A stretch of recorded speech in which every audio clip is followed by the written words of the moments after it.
A 54-year-old man was in a shooting at a South Austin gas station. It happened early this morning on Cicero and Polk, just off the Eisenhower. The victim was reportedly seen arguing with a man who took out a gun and shot him in the head. The shooter then got into a red sedan and drove off. We've now learned a local well-known actor was shot and killed in a double. The Cook County Medical Examiner says 29-year-old Xavier Lofton was involved in a deadly shooting and crash in the South Austin neighborhood.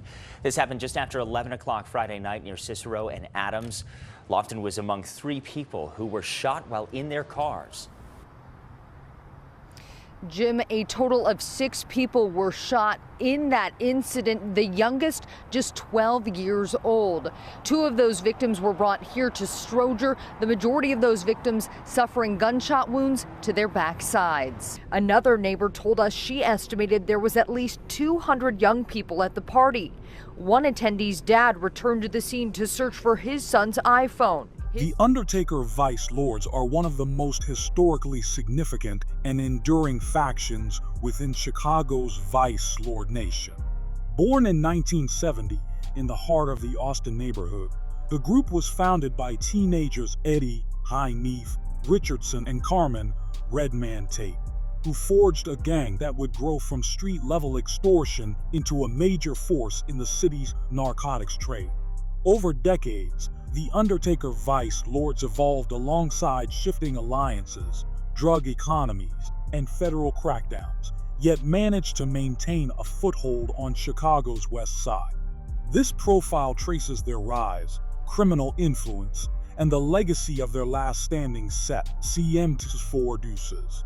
The Undertaker Vice Lords emerged in 1970 in the southern section of Chicago's Austin neighborhood, specifically near Cicero Avenue, a corridor that had just begun seeing an influx of black families settling in.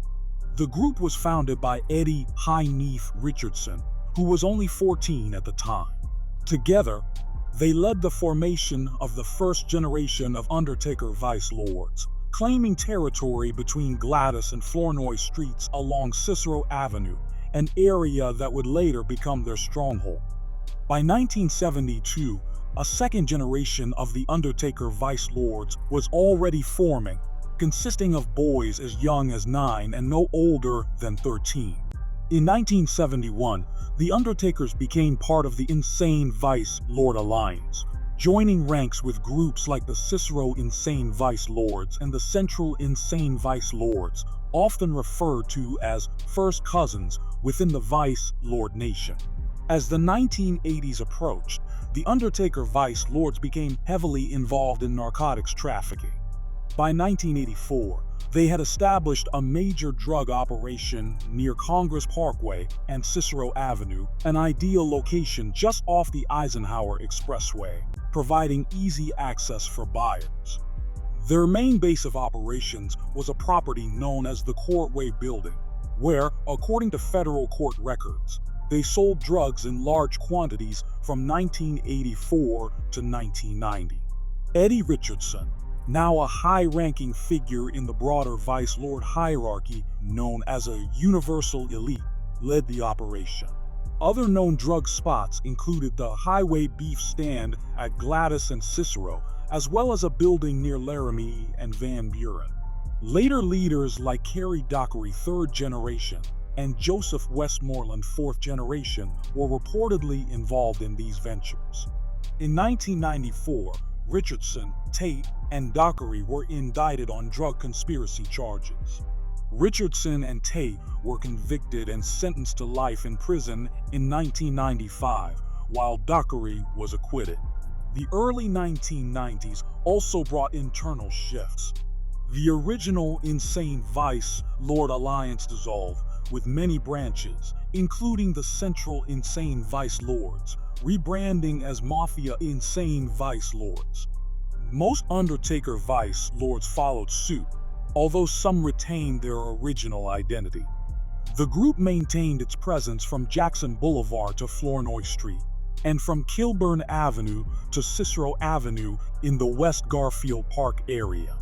Despite the federal crackdown in 1994, the Undertaker Vice Lords managed to continue operating, primarily along Cicero Avenue in Austin. Yeah, I'm talking real shit. On the road to get rich. 5 niggas come a whip. Black cameras in the hood. The feds trying to take a peek. Papa X, trigger flip. Phony niggas disappear. Stun on my ass. Cause he want me sitting on the top. I'm running to this back. Gang!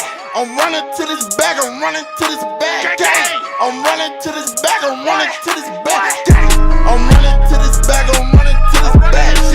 I'm blowing all this cash. I'm blowing all this cash. The only remaining Undertaker Vice Lords set in Chicago is known as CMT4 Deuces. This faction operates primarily in the southern part of the CMT territory, across the expressway in an area historically recognized as the Hoe Stroll, a zone known for prostitution activity. The group's main stronghold is located at Van Buren and Cicero, with other notable blocks including Gladys and Cicero and Congress and Laverne. The set has been active since the 1980s and continues to represent the Undertaker Vice Lord name today. Among its known members was JoJo, now deceased. The group also had ties to local music, most notably CMT Ducky, a rapper who met his demise. This set is surrounded by four-corner hustlers, vice lords, and gangster disciples. From extorting classmates in the early 1970s to running multi-million-dollar drug operations in the 1980s, the Undertaker Vice Lords left a deep imprint on Chicago's gang history. Despite the collapse of the Insane Alliance and the imprisonment of founding leaders, remnants of the group continue to operate today, most visibly in the CMT4 Deuces set at Van Buren and Cicero. Surrounded by rival crews and shaped by decades of survival, this last remaining UTVL faction stands as a living link to the gang's origins and an example of how street organizations will adapt, endure, and imprint themselves on urban life.